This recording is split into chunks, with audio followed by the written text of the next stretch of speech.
बिस्मिल्लाहिर्रहमानिर्रहीम अस्सलाम वालेकुम। आज का हमारा topic death of a salesman. तो बढ़ते हैं स्क्रीन की तरफ। Death of a salesman bye Arthur Miller. Death of a salesman एक ड्रामा है जिसे आर्थर मिलर ने लिखा है 1949 के अंदर। आर्थर मिलर को इसी ड्रामे की वजह से पुलिट्जर प्राइज भी दिया गया। अब पुलिट्जर प्राइज क्या होता है इसको हमने पहले भी डिस्कस किया है कि ये एक एनुअली प्राइज है जिसे जोसेफ पुलिट्जर ने क्वाइंट किया था, यानी इंट्रोड्यूस करवाया था। और ये किसी भी शोबे के अंदर अगर कोई बंदा बड़ा अच्छा वर्क परफॉर्म करता है, यानी आउटस्टैंडिंग वर्क परफॉर्म करता है, तो उसको एक प्राइज़ दिया जाता है और उसे कहते हैं पुलिट्जर प्राइज़। और ये कौन से शोबे हो सकते हैं? ये लिटरेचर हो सकता है, मेडिसिन की फील्ड हो सकती है, म्यूज़िक फील्ड हो सकती है, जर्नलिज्म हो सकती है। यानी कोई भी शोबे के अंदर अगर कोई बंदा आउटस्टैंडिंग वर्क परफॉर्म करेगा तो उसे एनुअली तौर पर एक प्राइज़ दिया जाता है जिसे पुलिट्जर प्राइज़ कहते हैं। तो बढ़ते हैं डेथ ऑफ अ सेल्समैन की समरी की तरफ। तो डेथ ऑफ अ सेल्समैन के करेक्टर से मिलते हैं विली लॉमैन, जो कि इस ड्रामा के प्रोटैगनिस्ट हैं, यानी मेन करेक्टर हैं। सारी स्टोरी ने इनके इर्द गिर्द ही घूमना है। और ये एक ओल्ड सेल्समैन है, यानी ये एक बूढ़ा सेल्समैन है। सेल्समैन समझते हैं ना कि किसी भी कंपनी के अंदर जो बंदा प्रोडक्ट को जाके सेल करता है ना, मार्केटिंग करता है, उसे कहते हैं सेल्समैन। यानी कंपनी उसे कोई चीज़ देती है कि भैया इसको ज़रा सेल करके आओ, फिर इसके ऊपर हम तुम्हें कमीशन देंगे। यानी जितनी तुम चीज़ें सेल करोगे उतना तुम्हें ज़्यादा कमीशन मिलेगा। तो इस तरह से ये सेल्समैनी का काम करता है, मार्केटिंग का काम करता है। और अब इसकी उम्र हो गई है 63 ईयर्स ओल्ड, यानी 63 साल। यानी ये ना बूढ़ा हो चुका है, काफ़ी देर से ये एक सेलिंग कंपनी के अंदर काम कर रहा है। और इसको हो गए हैं वहाँ पे काम करते हुए 36 ईयर्स ओल्ड, यानी कि 36 साल सिर्फ इसको उस कंपनी के अंदर सर्विस करते हुए गुजर गए हैं। अब याद रखिएगा कि विली लोमैन की जो एज है वो 63 साल है और ये पिछले 36 साल से एक कंपनी के अंदर सेल मैनिंग का काम कर रहा है। हमारे विली लॉमेंस अगर पिछले 36 साल से एक कंपनी के अंदर काम कर रहे हैं तो जाहिर सी बात है कि जब ये नौजवान थे, यंग थे, उस वक्त ही इन्होंने कंपनी को ज्वाइन किया था।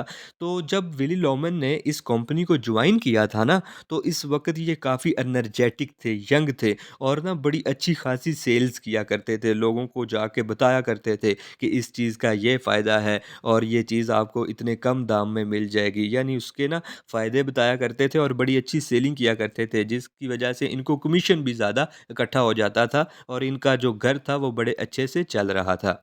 अब इस ड्रामा के दूसरे कैरेक्टर्स और विली लॉमेंस के फैमिली मेंबर्स से मिलते हैं। लिंडा लॉमेन, जो कि विली लॉमेंस की वाइफ हैं, और इनके दो बेटे होते हैं, बिफ लॉमेन और हैप्पी लॉमेन।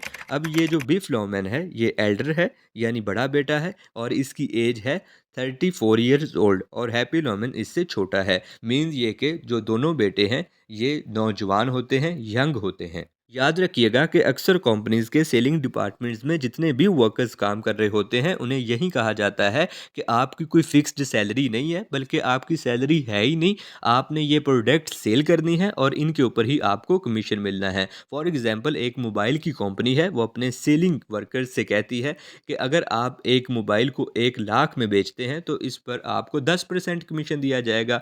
यानी 1 लाख में अगर आप एक मोबाइल को सेल करते हैं तो 10,000 रुपये सीधा सीधा आपका। तो इस तरह से वो जितने मोबाइल सेल करेंगे उसी हिसाब से उनको कमीशन दिया जाता है, जिसकी वजह से जो ज़्यादा सेलिंग करता है, यानी लोगों को अच्छी तरह से मोटिवेशन करना जानता है, तो उसे काफ़ी कमीशन इकट्ठा हो जाता है। तो जो हमारे विली लॉमन है ये जवानी के अंदर तो बड़ी अच्छी मोटिवेशन करते हैं और काफ़ी कमीशन इकट्ठा करते हैं, जिसकी वजह से इनके दो बेटे, इनकी वाइफ का बड़ा अच्छा गुजारा चल रहा होता है। लेकिन फिर एज का तकाजा है और जो इनके अखराजात हैं, जाहिर सी बात है, वो भी बढ़ना शुरू हो जाते हैं।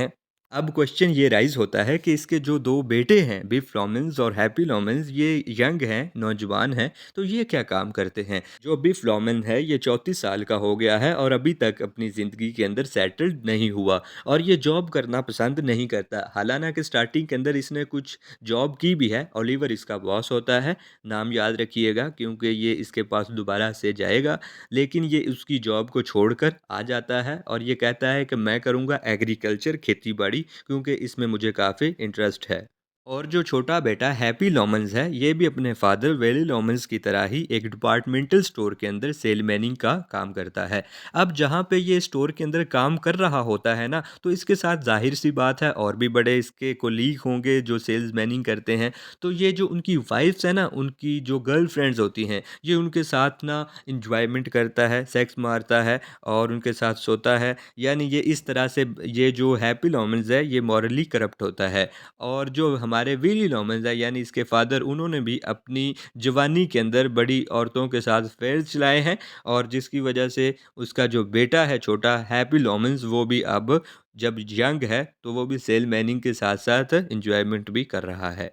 अब इस ड्रामा के इम्पोर्टेंट करेक्टर्स और इनकी क्वालिटीज़ को हमने डिस्कस कर लिया है। आगे और भी छोटे मोटे करेक्टर्स आते जाएंगे जिन्हें हम साथ साथ डिस्कस करेंगे, लेकिन जो मेनली करेक्टर्स हैं इस ड्रामा के, वो यही हैं। अब जो हमारे मेन हीरो यानी प्रोटैगनिस्ट विली लोमन्स हैं, इनकी एज मैंने पहले ही बताया कि 63 साल हो चुकी है। सेल्समैन ही इनसे होती नहीं और बड़े परेशान, घर भी प्रॉब्लम्स के अंदर आ गया है। बेटे भी कोई ख़ास काम करते कोई नहीं। जो बिफ लोमन्स है वो खेती बाड़ी कहता है मैं करूँगा करूँगा, नौकरी छोड़ के बैठा हुआ है। और जो दूसरा है वो भी बस मॉरली मैंने बताया करप्ट ही है, कुछ ख़ास घर लेता देता नहीं है। तो सारा जो अभी तक बोझ है ना, वो विली लोमन्स के ही कंधों पर है। अब हमारे विली लोमन से प्रोडक्ट्स तो सेल होती ही नहीं, जिसकी वजह से इसे कोई कमीशन वगैरह भी नहीं मिलता और सैलरी इसकी पहले ही नहीं होती, यानी ले दे के बड़े फटे पुराने हाल हो जाते हैं। तो ये अपने हमसाए यानी नेबरहुड में इसका दोस्त होता है चार्ली। ये उसके पास जाता है और उसे कहता है चार्ली, मुझे सैलरी नहीं मिली, मेरी प्रोडक्ट सेल नहीं हुई, तो ऐसा करो मुझे ना $50 दे दो। तो वो काफ़ी अमीर बंदा होता है, अच्छे दिल का इंसान होता है। वो इसे कहता है विली लोमेंस, तुम मेरे नेबरहुड हो, हमसाए हो, तो मेरा अच्छा खासा बिजनेस है, छोड़ो ये सेलमैनी, मेरी तरफ ही आके मेरी कंपनी को ज्वाइन कर लो, मैं तुम्हें सैलरी भी दूंगा। लेकिन विली लोमन कहता है कि मैं तेरी कंपनी को ज्वाइन तो कोई नहीं करता, मैं तो बड़ा खुद बिजनेसमैन हूँ, मैं जवानी के अंदर इतनी सेलिंग की, इतने पैसे इकट्ठे किए, मैं मेयर के साथ बैठ के चाय पीता था, मैं मेरी जो गाड़ी होती थी ना सेल्समैनी वाली, उसे पुलिस जो आके वो कवरेज दिया करती थी। मीन्स ये कि हमारे हीरो विली लोमन चार्ली के आगे झुकना पसंद नहीं करते। वो कहता है मैं तेरी कंपनी के अंदर काम तो नहीं करूंगा, लेकिन मुझे पैसे तो उधारे दे दे। और ये इस तरह से इससे $50 पता नहीं कितनी दफ़ा ही लेता है। तो जो चार्ली होता है वो भी दे देता है, क्योंकि उसका अच्छा खासा बिजनेस सेट होता है। तो उसके माइंड में कोई ऐसी बात नहीं होती कि मैं इसे निचला दिखाऊं। लेकिन ये उसके सामने ना बड़ा थोड़ा खुद को हीरो टाइप ही बनाता है कि हमसाए हैं, थोड़ी सी जो रिस्पेक्ट है वो भी बनी रहनी चाहिए। तो ये इस तरह से की इसकी साइकी होती है।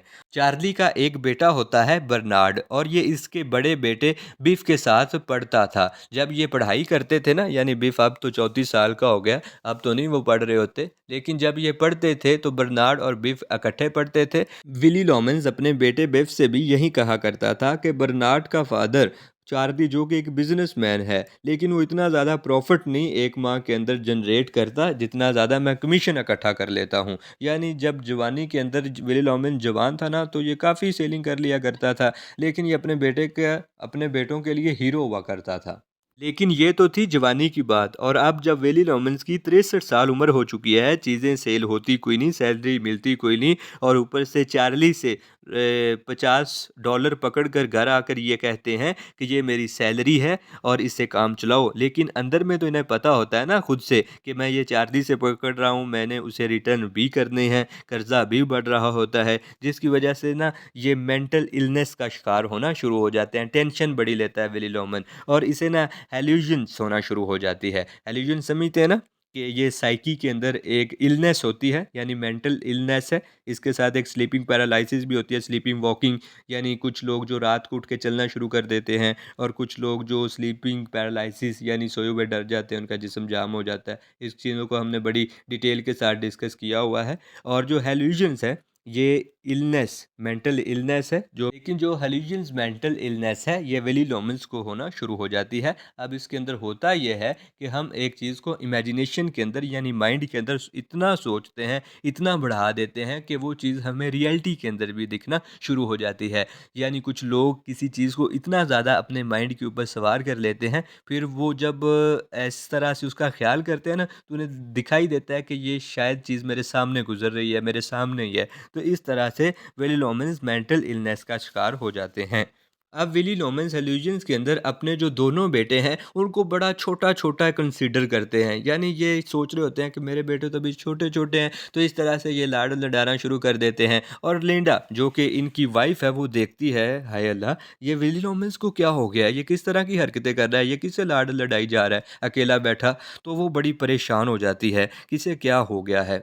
अब विली लोमेंस ने ना लाइफ इंश्योरेंस भी करवाया होता है, यानी जिसे ज़िंदगी का बीमा कहते हैं ना, कि जब इंसान की डेथ हो जाती है तो फिर काफ़ी पैसे मिलते हैं, तो उसे कहते हैं इंश्योरेंस पॉलिसी। तो इसने ना लाइफ इंश्योरेंस भी करवाया होता है। अब विली लोमेंस जब बहुत ज़्यादा परेशान हो जाता है, काफ़ी मेंटल इलनेस का शिकार हो जाता है, तो ये अपनी कार पकड़ता है और ये कहता है कि अगर मैं एक्सीडेंट के ज़रिए से मर जाऊँ तो पैसे डबल मिलेंगे, क्योंकि इंश्योरेंस वालों की ये पॉलिसी होती है कि नेचुरल डेथ के अंदर भी पैसे मिलते हैं, लेकिन एक्सीडेंटली वगैरह अगर डेथ हो जाए ना तो फिर ज़्यादा पैसे मिलते हैं। तो ये विली लोमेंस सोचता है कि मेरे बेटे भी हैं, मेरी वाइफ भी है, इतना कर्जा हुआ पड़ा है, जो हाउस इश्यूज़ प्रॉब्लम्स है कितनी ज़्यादा हैं। तो ये कहता है कि मैं एक्सीडेंट से खुद को मार लेता हूँ, जिसकी वजह से जो इंश्योरेंस की रकम है वो मेरी फैमिली को मिल जाएगी और हालात नॉर्मल हो जाएंगी।